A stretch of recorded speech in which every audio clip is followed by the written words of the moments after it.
What's up, everyone? It's Paige. If you want to hear my thoughts on the US Classic, keep watching. First off, Tim needs to go. Well, he either needs to change the way he commentates or he needs to go. And I don't think he's doing the first one. So, let him go. He is belittling.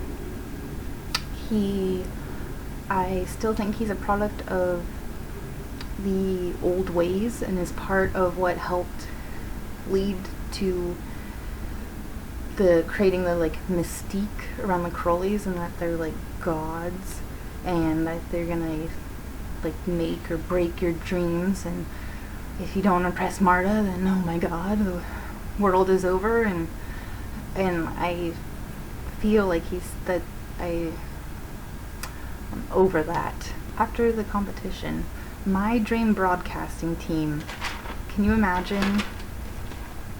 It's the Olympics, and there's Nastia, Tanith, and Amanda Borden commentating. I think that would be amazing. Well, either Amanda Borden or Shannon Miller, but I think if you want someone who's going to match Tim's energy level, I think Amanda is a great choice. I also don't know how much commentating Shannon really does. I love her commentating, but I know Amanda does commentating all the time, so I think she'd be way more into it.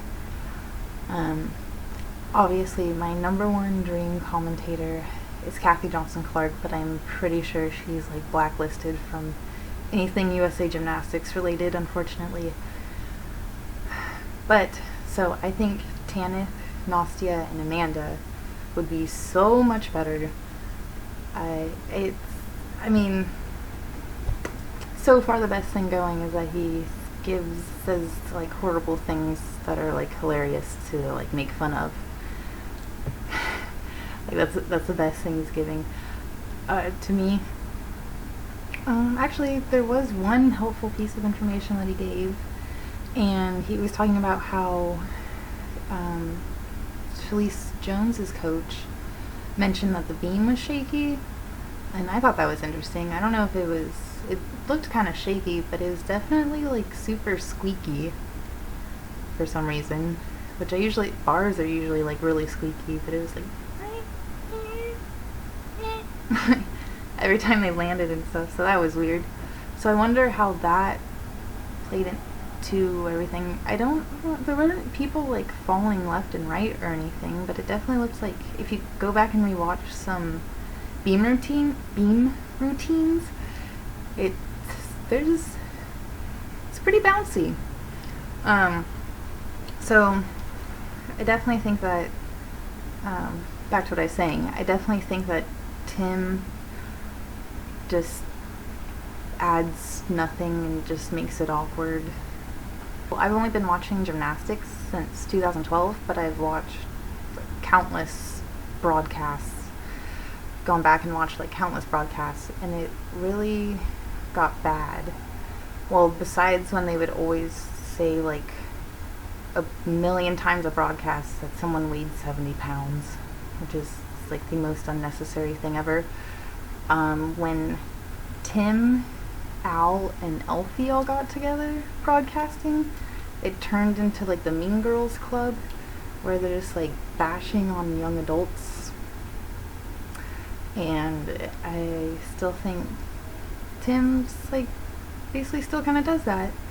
And I think that he's the last, you know how with USA Gymnastics they should have cleared the house.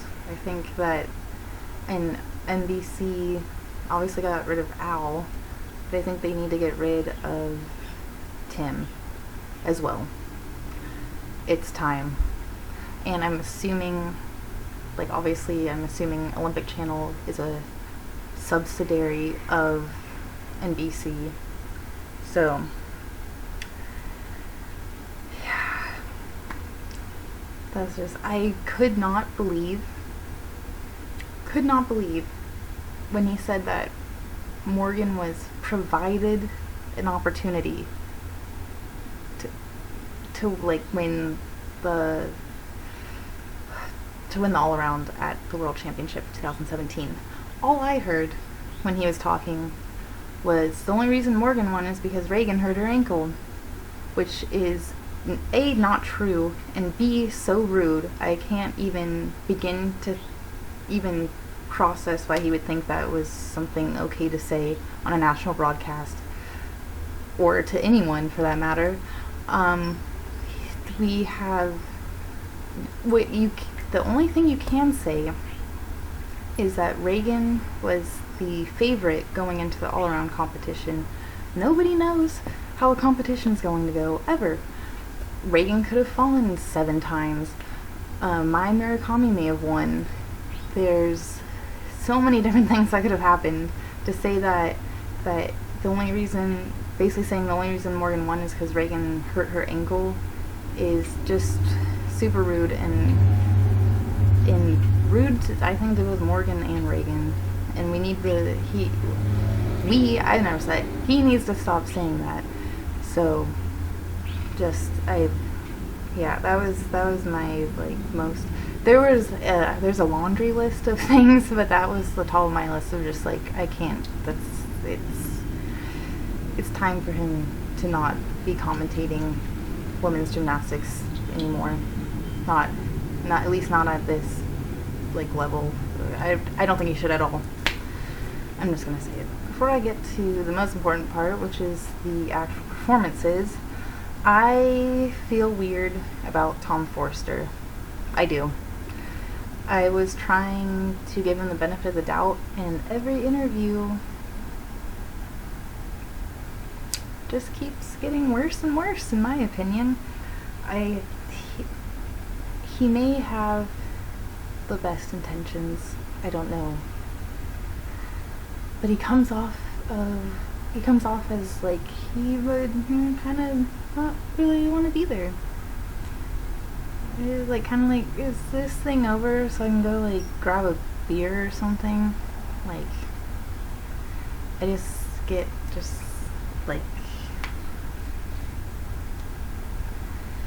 and he's always so he knows he's going to be doing his interviews, and he's just seems like he's just completely unprepared. I know you guys are really interviewing me. Really? Then Tim is basically pushing him, basically saying, Tim was saying, basically I think you're overworking them. And how does he respond? Don't discount the American girl. No. I would have literally preferred him to say anything else. How about, we have a plan in place to help, we have a plan in place to help with mental fatigue, and then maybe give 2 or 3 points. He mentioned the girls are tough and the coaches are good, and there's certain things they can't, I'm gonna have them hold back certain big skills, I guess is what I'm assuming that's what he was implying, at the nationals and stuff. But it's still super mentally draining to have to travel and compete and train and all that stuff. So I would have liked a little bit better of an answer than don't discount the American girl. It doesn't sit well with me. Unfortunately, I don't think there's anybody that wants his job right now, and if they do, they probably shouldn't, based on their histories. But he's not a long-term solution. Do I think he's better than Marta? Heck yes. Overwhelmingly yes. A million times yes. But do I think we should always just be picking between the lesser of two evils? No. Why can't we just get someone that's not an incompetent nincompoop? I don't think that's that much to ask. I also think his selection process so far, or the last few times, has been a complete cop-out. I'm pretty sure it's a team of people, but I think he makes the ultimate decision. He's the face of it, And I don't like that he's just basing it on whoever finishes in the top, whatever it is, to make the team for that period of time. A sport like gymnastics that's judged, it's subjective. There's a bunch of like stuff that goes into it than just who was the fastest, or who was the fastest and stuff. So I think that people need to be looked at as a whole and not just take scores from meet to meet. National scores are obviously clearly inflated. This is not how international judging is going at all. Nobody is scoring in the 15s on beam anywhere, except maybe at other national competitions. But so that also is a problem. You need to take it. You just need to take the actual like performance into consideration, not just the scores they're getting at domestic meets. And I really hope this is not how he's picking the Olympic team. Well, I know that the first two that win all around at the Olympic trials are automatically on the team. So I hope to God that he is not just gonna put the next two that win all around on the team, depending on who it is. Because maybe that will end up being the best choice. Nobody knows, but yeah, I just think that his process of whoever finishes on top is it's also, although it makes it clear what you have to do as a gymnast to make it onto a team, I think it's very mentally and physically exhausting. Moving on to what I consider the most important part are the actual performances by all of the gymnasts. I could probably ramble on and on and on, but I try to keep it short and sweet about a couple of performances that stood out to me. And please comment down below what your favorite performances were from either the junior competition, senior competition, even the Hopes Championships. I don't think it's the Hopes Championships, because I think this was like the qualifier for that. The Hopes competition that's going on right now, or that happened. I haven't watched it yet, but if you have, please comment if anyone like stood out to you. I'd love to hear, I'd love to know. I'm probably gonna watch it after this. So, and also I hope everyone enjoyed the competition. I'll start with the juniors, and the first one is example A of why there should be a selection procedure when choosing a team, and that is Connor McLean. Wow. I would have loved to see her at the Junior Worlds, but that's not what happened. Yeah, she has a bright future ahead of her if she can, stay. I don't think she's eligible for 2020, so she has to push through to 2024, and I think if she stays healthy and keeps chugging along and slowly makes upgrades over the next few years, I think she has a very bright future ahead of her. I also thought that Sydney Barros had a wonderful comeback performance from Junior Worlds, where she had a little bit of some mistakes here and there, nothing too crazy, but it looks like she definitely cleaned those up. I was impressed by her performance. I love her floor routine. It's like college ready in my opinion. And yeah, I thought she had a great kind of like bounce back from some of the little mistakes that she made at Junior Worlds. That was a crazy save on beam from Sky Blakely. If you missed it, go watch. Yeah, it was a good one. I really liked MJ Frazier's bar set. It was really powerful, which is not usually a word I use to describe bars, but I thought it was really cool. It was different, and I enjoyed it. I know not everyone is going to agree, but I thought it was really cool. It worked for her, and I liked it. Sydney Morris had a great performance.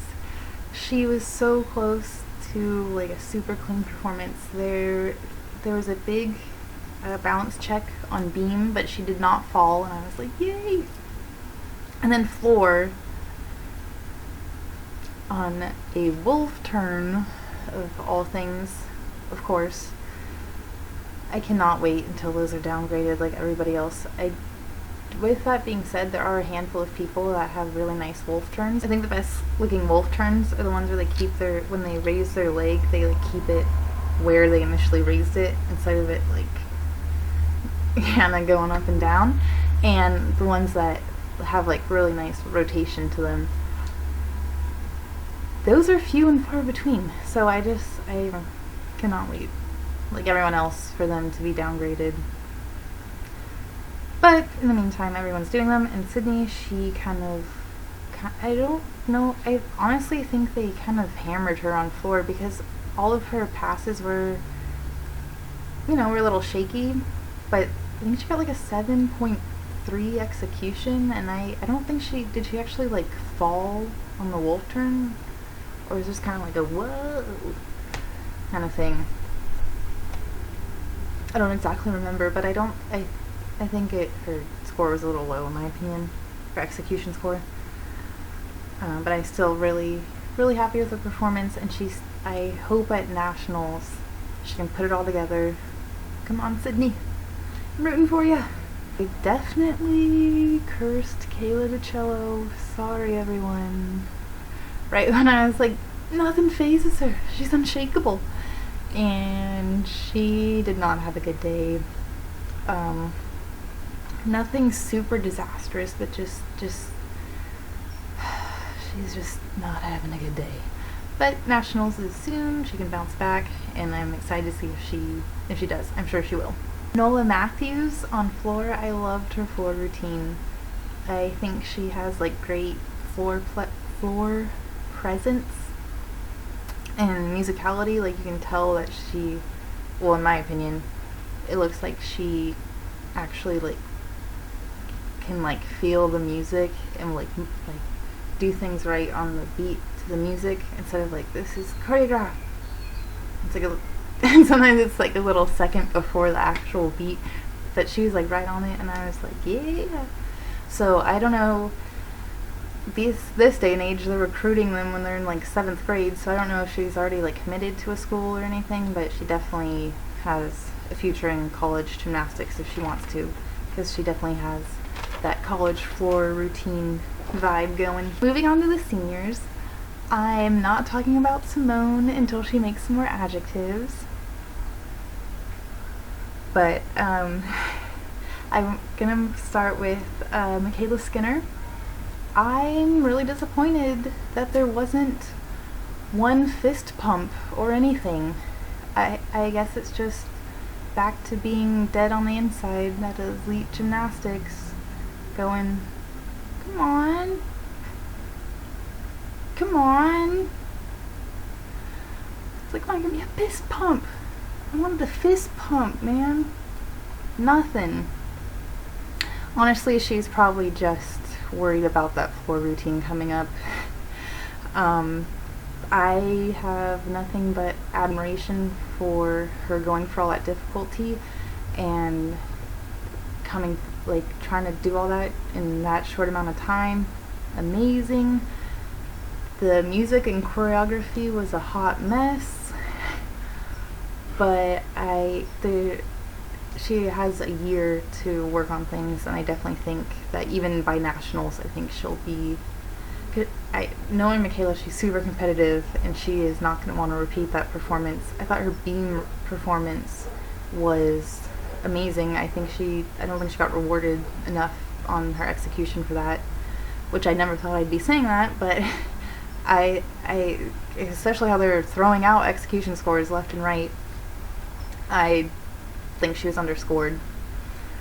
So we will see how she does at Nationals, and I also was surprised that the broadcast didn't broadcast her more, because besides Simone, she's the only person from the 2016 Olympic trials and everything, even trying to make like a comeback, so I thought there would be more attention on her, so I was a little surprised by that. But overall, I don't think we have anything to worry about. I think she'll be fine. And oh my goodness, I feel like a proud mom about Jordan Childs' performance. Obviously, floor was her weak point of the night, but oh my goodness, I've never seen her have a better competition in at least, like, yeah, since I've been paying attention to her, and that's been in like the last few years. And that, like, solid on beam, I thought that was the best bars she's ever done. Vaulting was fine, and then yeah, the floor was a little shaky, but I think she'll even probably be able to clean that up by nationals. So I was just so proud. And of course, like everybody else, I was super impressed by Riley's all-around performance. I think this is the best I've ever seen her look in a competition, and I think she's looked good before, despite any hitches in her voice. But this is definitely the most solid. This is like the best Riley that we've seen so far. Morgan was awesome as usual, and I think that's the best bars I've ever seen her do. She usually, in my opinion, is always a little bit short, or what I would consider a little bit short on handstands, and she was like hitting them and like doing that thing where you're like, whoa. And that to me is, those are my favorite handstands, when they're like right on top of the bar and it's like which way are they gonna fall. And then, oh my god, I loved her comment about the apparel. I love her. And I wish I would have shown more of Faith Torres's performances, because she finished 8th, and I personally think she should have finished higher. Wait, how did she not? Sorry, isn't the Pan Am's team? Did she not? Oh, maybe she didn't even, I don't know. So it's like, how did she not get on the Pan Am's team? But I think you have to like opt to do it, and I don't think she did. Sorry, I was having a brain fart. But yeah, she finished 8th, which is awesome. And I also was wrong. That was her second elite competition, and her first elite competition, which I was actually getting confused with another competition, was the first competition that I saw her. Hopefully you followed along with that. But anyway, they, in my opinion, did not show her enough, and I was really disappointed, but I just went and watched all of her routines on the YouTube channel, the USA Gymnastics YouTube channel. My final thoughts on the competition: that is very intense, not like the usual US Classics we see, and I'm not mad at that. And the depth is just crazy, and I think there's even going to be even some more juniors turning seniors next year, so good luck to everyone. I can't wait to watch the competitions for the next year and the Olympics and all that. Alright everyone, thanks for watching and have a great day. I'll talk to you later. Bye!